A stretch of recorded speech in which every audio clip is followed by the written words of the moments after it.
שלום חברים יקרים, מה שלומכם? צהריים טובים. היום יום שני, ה-18 לחודש. אני יוצא לריצת 21 קילומטר עם אינטרוולים בתוכה, יותר נכון סוג של פארטלק מאשר אינטרוולים. אני אצלם לכם מה אני עושה באימון עוד מעט, אבל לפני זה מה אני אוכל.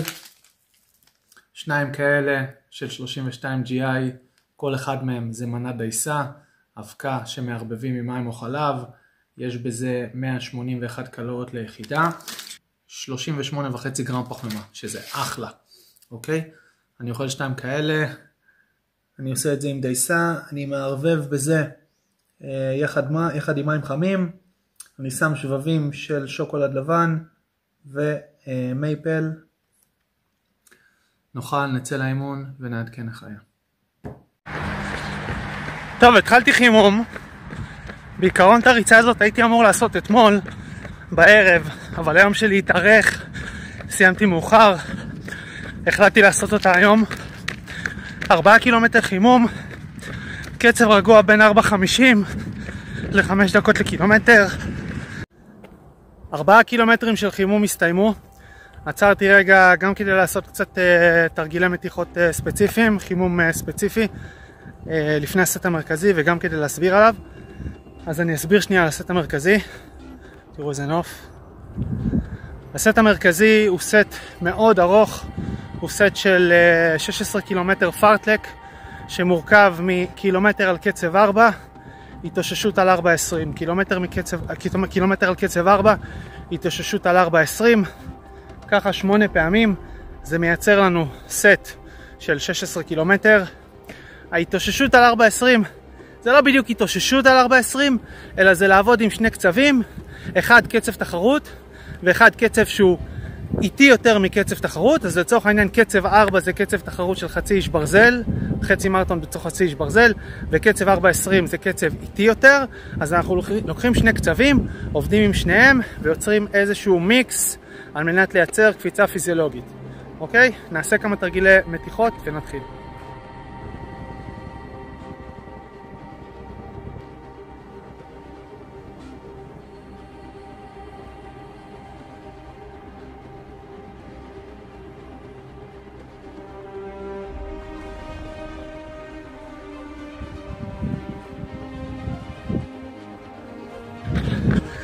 קילומטר רביעי מתוך ה-16 קילומטר של האינטרוול הארוך.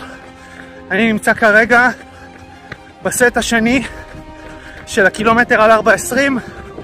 זה אומר שהיו 2 קילומטרים על 4, קצת יותר מהר מ-4, עכשיו באזור ה-4.15.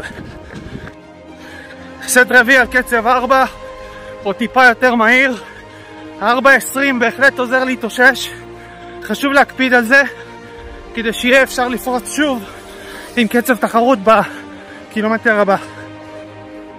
מה שחשוב לי בסטים של ההתאוששות זה לגלגל רגליים ולהוריד דופק. כל עוד הדופק יורד זה מעולה. גם אם השעון מראה לי 4.11 ולא 4.20 זה עדיין בסדר, כי הפעולה נעשית. הדופק יורד, הרגליים מתאוששות מהאינטרוול.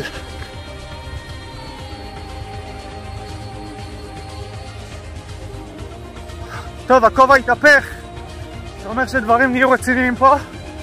נשאר לי 2 סטים אחרונים, אחד חזק, אחד קל, אחד חזק, אחד קל, ונעבור לקילומטר התאוששות.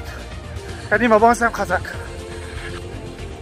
טוב, האינטרוול נגמר, הגעתי ל-20 קילומטר, עכשיו אני עושה קילומטר שחרור, התאוששות קל, קצב 4.50, 4.40, 5, משהו כזה. סט מצוין.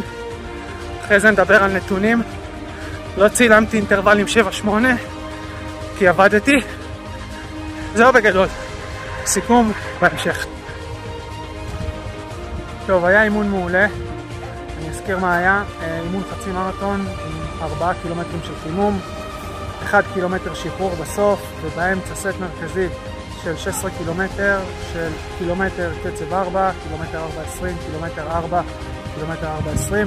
בפועל הקצבים היו יותר מהירים, הגוף נתן, אז לקחתי, זה מה שיצא.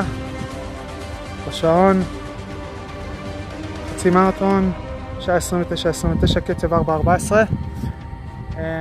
אני מרוצה מאוד, אימון טוב. נלך נאכל, נתאושש, ננוח קצת. בערב יש אימון 3000 שחייה. שיהיה אחלה יום.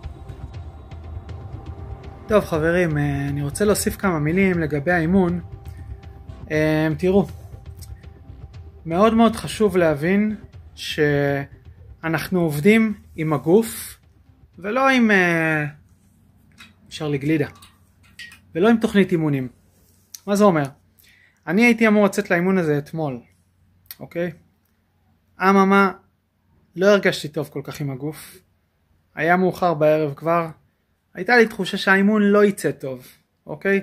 הקשבתי לגוף, הלכתי עם הגוף, אמרתי לא יקרה כלום, נדחה אותו להיום בבוקר. בלילה לא ישנתי הכי טוב, אבל ישנתי בסדר. קמתי בבוקר, עשיתי סידורים, עבדתי, היו לי איזה 2 פגישות, יצאתי לאימון בצהריים. ההקשבה לגוף שאתמול לא יצאתי בעצם גרמה לכך שהאימון יהיה הרבה יותר טוב ממה שהוא היה אמור להיות אתמול. אוקיי, זאת אומרת, ככל שאתם קשובים יותר לגוף שלכם, ככל שאתם מקשיבים לרגליים, לגוף, לאינטואיציה הפנימית שאומרת לכם, יהיה לי אימון טוב או לא יהיה לי אימון טוב? מה יקרה אם אני לא אעשה את זה היום? מה יקרה אם אני אעשה את זה מחר? מה היה קורה אם הייתי עושה את זה אתמול ב8 בערב?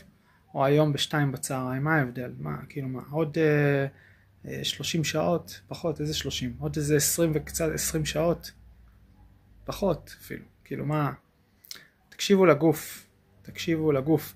אל תיתנו לאיזה נייר כתוב או לאיזה אפליקציה לנהל אתכם. תקשיבו לגוף שלכם ותתאמנו בהתאם למה שהגוף מאפשר לכם. סוגר את היום הזה. 3000 מטר שחייה. שחרור. לחצי מרתון שהיה בצהריים, 400 חימום, ואז עוד כמה סטים של 350 מטר, פעם סנפירים, פעם פולי, פעם כפות, פעם רגוע, אנדיורנס, שחרור לצהריים. זהו.